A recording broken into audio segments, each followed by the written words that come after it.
لە هەندێک شار و لە هەندێک قوتابخانە تاقیکردنەوەی وەرزی یەکەمی پۆلە ناکۆتاکان دەست پێ دەکات و سەرپەرشتیارێکی پەروەردەیی دەڵێت ئەو بێسەروبەرەیە خوێندنی پێ ناوترێت. پرۆگرامی خوێندن زنجیرەیە و وەرزی یەکەم تەواوکەری وەرزی دووەمە. هەموو پرۆگرامەکان بەسەر یەکدا تێکەڵ بوون.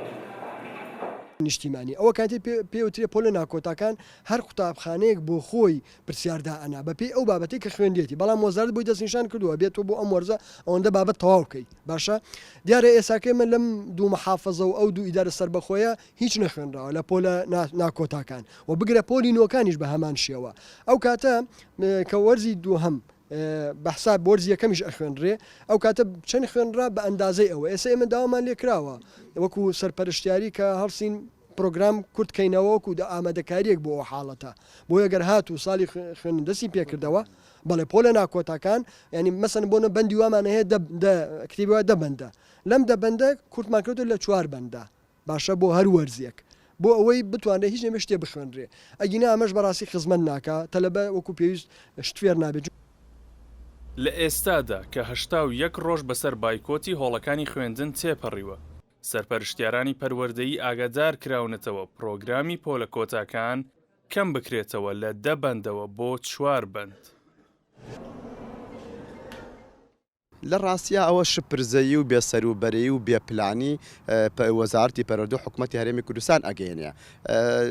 لە شارێکدا لە چەند قوتابخانەیەک داوام کراوە بۆ نمونە پۆلی 12 ئیمتحانەکە لە سانە و 56 قوتابخانەکانی تر بە زیاوشەوە داخراون و نەخوێندنی تایە نەتاقیکردنەوەی تایە نەتاقیکردنەوەی بیستەکان کردنەوە نە شەسەکەکەن نە هیچ پرۆگرامەکان خوێنووە. ئەمە هەمی بێسەرۆبەریە ئەمە نازانم خۆشان چۆن چارەسەریەکەن بۆیەکە ئەمە هیچ خوێندن نییە لەم سنوورەیە لەم سنوورەیە خوێندن پەکی کەوتووە پرۆسەی خوێندن ڕاگیراوە پێویستە حکوومەت هەز بە بەرپرسیارەتی بکاو بە دەم داواکاری مامۆسایانەوە بێ و وەڵامی داواکارەکانیان بنەوە. ئەوەی دایکان و باوکان چاوەڕوانی دەکەن کردنەوەی دەرگای قوتابخانەکانە، بەڵام مامۆستایان دەڵێن چارەنووسی پرۆسەی خوێندنی ئەمساڵ بە جێبەجێکردنی داواکاریەکانیان بەستراوەتەوە. ئاشکرا دیارە ئەم کابینەیە چاوی لەسەر پەروەردە نییە بە ئەندازی ئەوەی چاوی لەسەر کەرتە داراییەکانی حکوومەتە، ئەو کەرتە داراییانی خزمەتی یەکەن و چاوی لەسەر کەرتە سەربازیەکانێتی بەداخۆ لە ڕووی کەرتە سەربازیەکانیشەوە خزمەتێکی باشی بە وڵاتەکە نەگەیاند. بەڵام پرۆسەی پەروەردە لە بەردەم مەترسێکی جددیدایە. ئەگەر لە ماوەی ئەم 15 ڕۆژەیە کە ئەمڕۆ 3 مانگە هەتاوەکو 15 مانگ بڕیارێکی جددی نەدرێت لەسەر جێبەجێکردنی داواکاریەکانی مامۆستایانی وانەبێژ و مامۆستایانی دامەزراویش بە دڵنیاییەوە بەشی نیوەی هەرێمی کوردستان پرۆسەی پەروەردە تیا پەکیەکەوێ.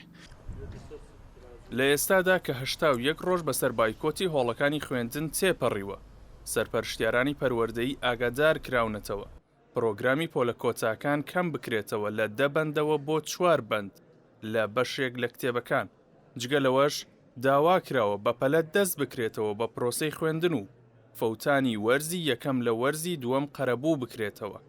لە کاتێکدا مامۆستایان خۆیان ئامادە کردووە وەرزی دووەمیش هاوشێوەی وەرزی یەکەم بە بایکۆت کۆتایی پێبهێنن.